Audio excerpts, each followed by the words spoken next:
ಅವ್ರು ಹೇಳಿದೇನಪ್ಪ ಅಂತಂದರೆ ಮುಖ್ಯಮಂತ್ರಿಗಳಾಗಿ ಆಯ್ಕೆಯಾಗಿದ್ದು 5 ವರ್ಷಕ್ಕೆ, ಚುನಾಯಿತ 138 ಶಾಸಕರು ಮಾಡಿದ್ದಾರೆ. ಆಗ 2.5 ವರ್ಷಕ್ಕೆ ಅಂತ ಎಲ್ಲೂ ಹೇಳಿಲ್ಲ, 2.5 ವರ್ಷಕ್ಕೆ ಅಂತ ಎಲ್ಲೂ ಹೇಳಿಲ್ಲ ಅದು.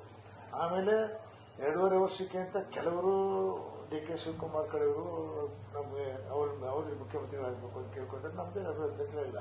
ಆದರೆ ಇದೆಲ್ಲ ತೀರ್ಮಾನ ಮಾಡ್ತಕ್ಕಂಥದ್ದು ಹೈಕಮಾಂಡ್ ಆದೇಶಕ್ಕೆ ಬಿಟ್ಟಿರೋದ್ರಿಂದ ಎಲ್ಲರಿಗೂ ಯಾರೇ ಸೀನಿಯರ್ ತಗೊಳ್ಳಿ, ಪರಮೇಶ್ವರ್ ಅವರು ತಗೊಳ್ಳಿ, ಮತ್ತೆ ಸತೀಶ್ ಜಾರಕಿಹೊಳಿ ತಗೊಳ್ಳಿ, ಯಾರು ಕೇಳಿದ್ರು ಕೂಡ ಹೈಕಮಾಂಡ್ ಅಂತ ಹೇಳ್ತಿದ್ದಾರೆ.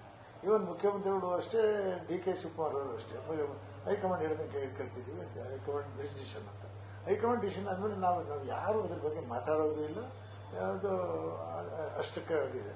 ಸೊ ಚುನಾಯಿತ ಪ್ರತಿನಿಧಿಗಳು ಅವರು ಆಯ್ಕೆ ಮಾಡಬೇಕಾದ್ರೆ ಮುಖ್ಯಮಂತ್ರಿಗಳನ್ನ ಚುನಾಯಿತ ಆ ಒಂದು ವರ್ಷದಲ್ಲಿ 5 ವರ್ಷಕ್ಕೆ ಅದು ಬರ್ತದೆ ಬ್ಯಾಚ್. ಒಂದ್ಸಾರಿ ಆಯ್ಕೆ ಮಾಡಿದ್ರೆ 5 ವರ್ಷಕ್ಕೆ ಅಂತ ಅನ್ಕೋಬೋದು, ನಾವು ಅನ್ಕೋತೀವಿ.